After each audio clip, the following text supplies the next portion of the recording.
supaya Roh Kudus dicurahkan dan memenuhi setiap kita. Mari kita memuji menyembah Tuhan, kita mau menari buat Tuhan.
Terpujilah nama Tuhan karena kasih karunia Tuhan yang boleh mengizinkan kita beribadah terlebih di hari Pentakosta ini, hari di mana 2000 tahun yang lalu Roh Kudus dicurahkan kepada setiap rasul dan 3000 orang bertobat. Mari kita sama-sama mempersiapkan diri kita untuk merenungkan tentang karya Roh Kudus dan boleh melakukannya dalam kehidupan kita sehari-hari. Sebelum kita mendengarkan firman Tuhan, mari kita berdoa. Kami mengucap syukur pada Tuhan untuk setiap kesempatan ini, terlebih di hari Pentakosta ini kami boleh memperingati hari turunnya Roh Kudus yang saat ini juga berdiam di dalam diri setiap orang percaya kepada Yesus Kristus. Tuhan tolong kami, pimpin kami dalam perenungan firman Tuhan ini. Jadikan hati kami hati yang subur, yang siap ditanami benih firman Tuhan, sehingga kami boleh berbuah 30, 60, bahkan 100 kali lipat demi kemuliaan nama Tuhan. Terima kasih Bapa di surga, dalam nama Yesus kami berdoa. Amin.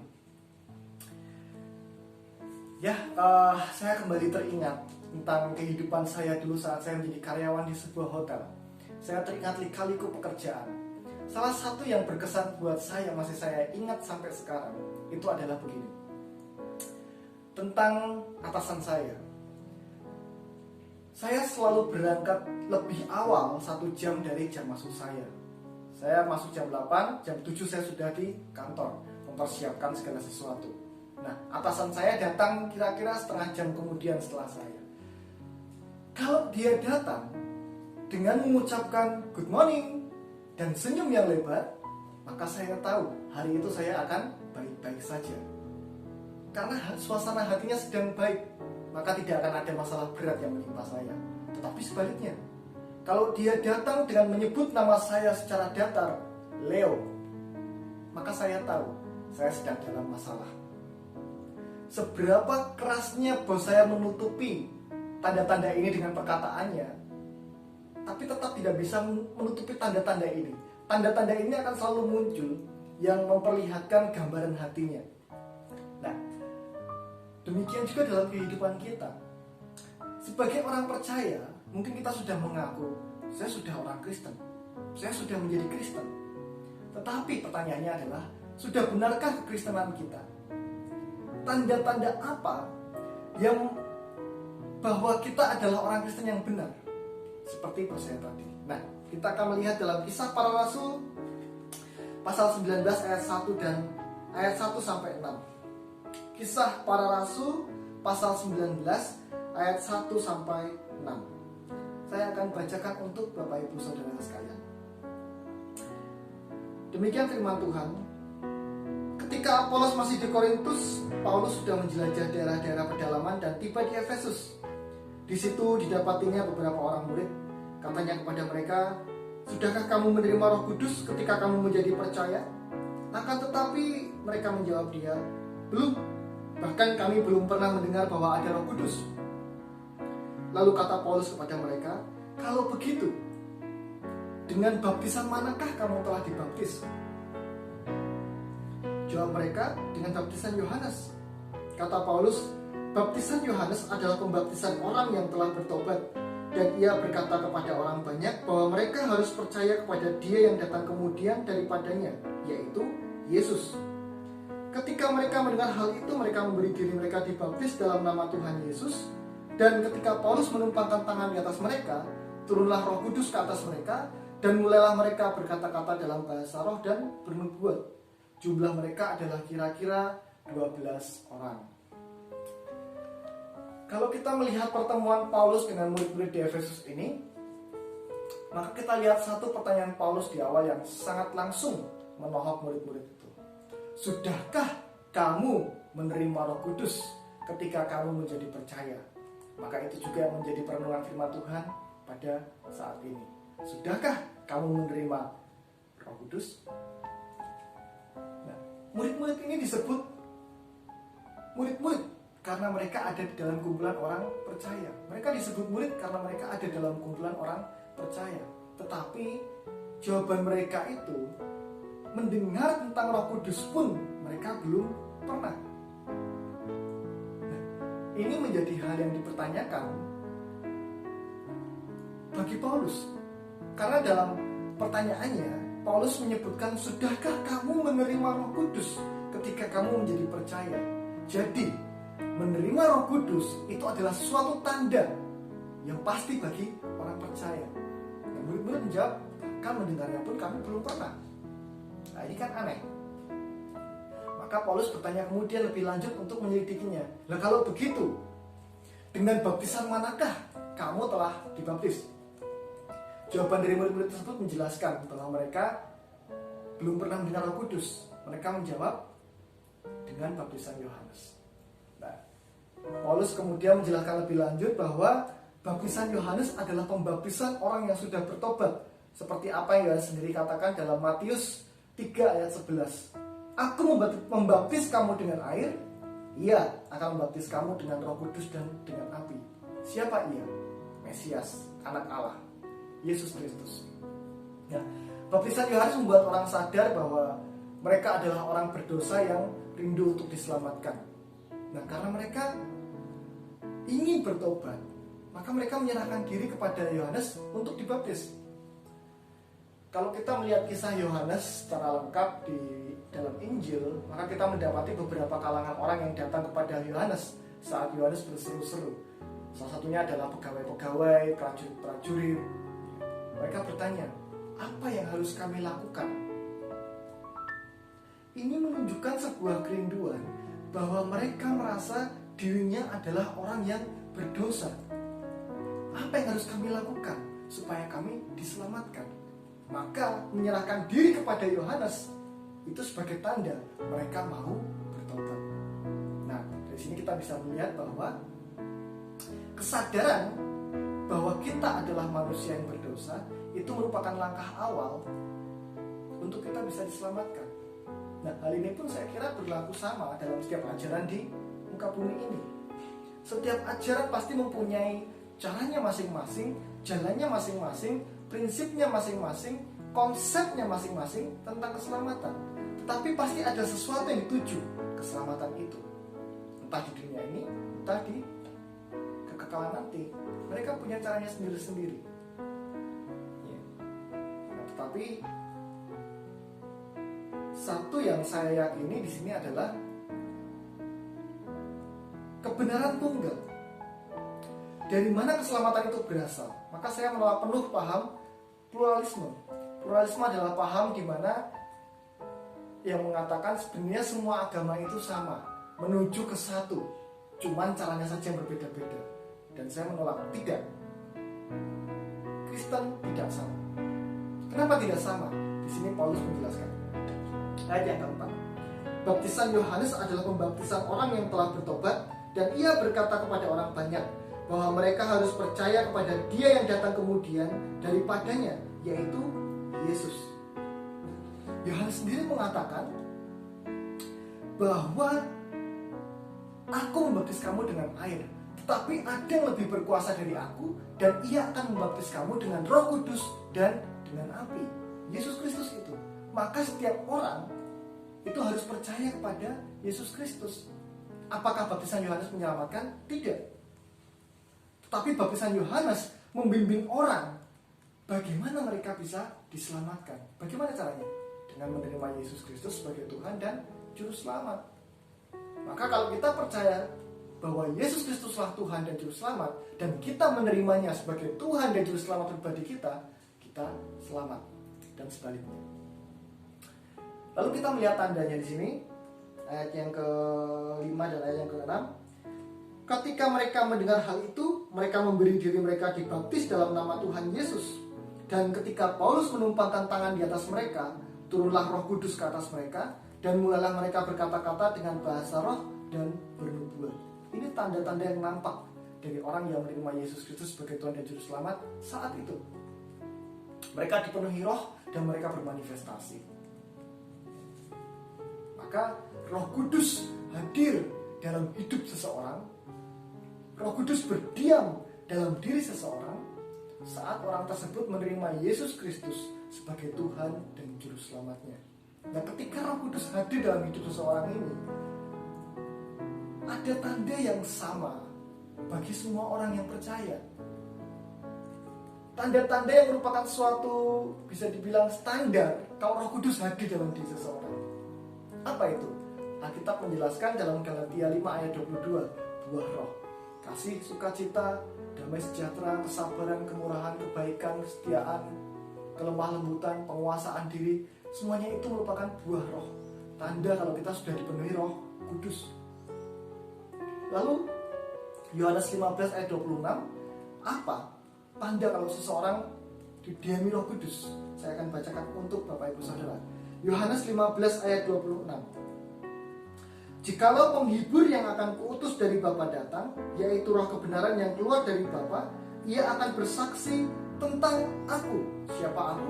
Yesus Kristus.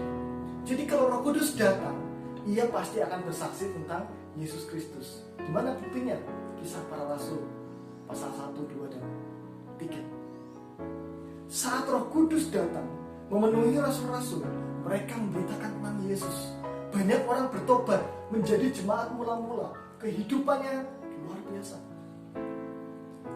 Kalau Roh Kudus mendiami seseorang, dia pasti akan punya kerinduan untuk memberitakan tentang Yesus, memberitakan tentang Mesias, memberitakan tentang keselamatan. Ini tanda tidak bisa ditolak oleh orang percaya. Bahasa roh itu manifestasi, karunia. Orang bisa dapat, bisa tidak. Tetapi buah roh itu adalah tanda setiap orang percaya dan memberitakan tentang Yesus Kristus. Itu pasti. Karena Yesus sendiri yang mengatakannya. Maka kalau dengan perenungan firman Tuhan ini dan aplikasinya bagi kita di hari Pentakosta tahun 2020 ini, sudah berapa lama kita menjadi orang Kristen? Sudah berapa lama saya dan saudara menjadi orang Kristen?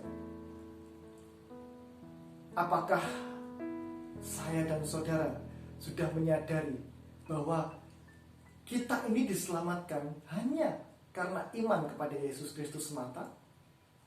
Ataukah kita masih berusaha mengejar keselamatan itu dengan usaha-usaha kita?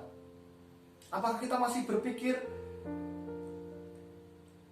tingkat kerajinanku pergi ke gereja menentukan aku selamat atau tidak? Persembahanku ke gereja menentukan aku selamat atau tidak? Kalau kita masih berpikir seperti itu, maka kekristenan kita perlu dievaluasi. Lalu pertanyaan berikutnya, apakah kita sudah dipenuhi Roh Kudus? Apakah saudara dan saya sudah dipenuhi Roh Kudus? Bagaimana tanda yang saudara dan saya bisa sadari kalau kita dipenuhi Roh Kudus? Apa yang bisa kita renungkan dari firman tadi? Sudahkah buah-buah roh ada pada saudara? Sudahkah kita memberitakan tentang Injil Tuhan? Sudahkah kita menyaksikan tentang Yesus Kristus dan karya keselamatannya? Maka sebagai orang percaya saat ini, harusnya kalau kita menerima Yesus sebagai Tuhan dan Juru Selamat dengan sungguh-sungguh, Roh Kudus sudah ada dalam kita. Kita minta terus setiap saat, setiap waktu supaya penuh Roh Kudus itu. Kita punya keberanian untuk memberitakan Injil, kita punya keberanian untuk menjadi saksi Tuhan. Maka biarlah nama Tuhan terus dipermuliakan di seluruh bumi.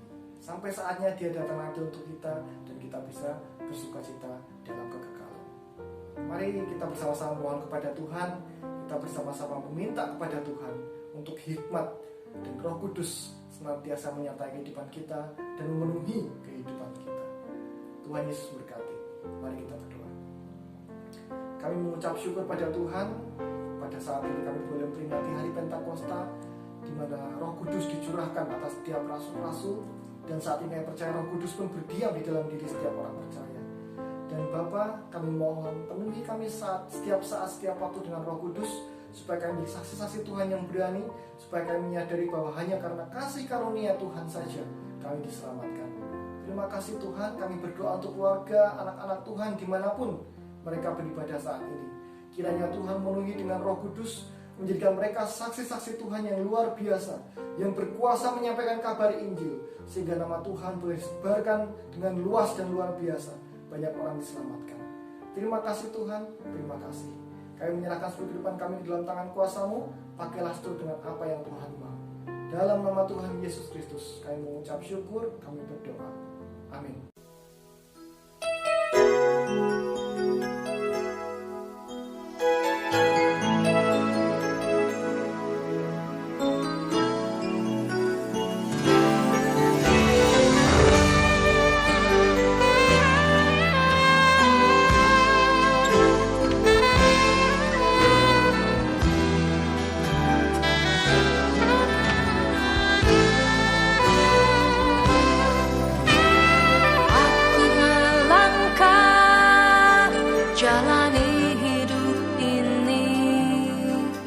bersama dengan waktu yang terus melaju.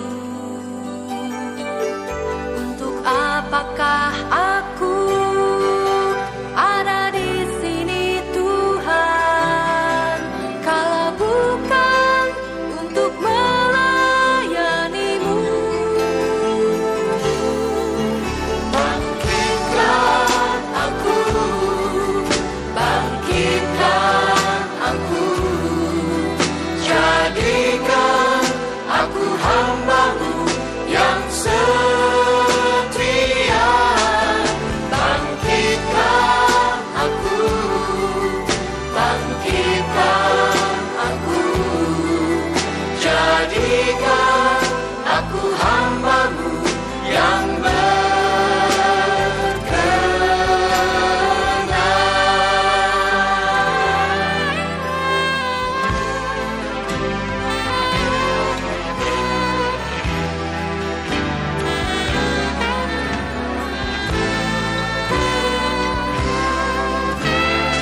inilah aku di hadapan-Mu Tuhan, bersama dengan segala yang ku miliki. Pakailah aku Tuhan sebagai alatmu, menyelamatkan jiwa yang terhilang. Bangkitkan aku, bangkitkan aku, jadikan aku hamba-Mu yang setia. Bangkitkan aku, bangkitkan aku, jadikan aku hamba-Mu yang berkenan.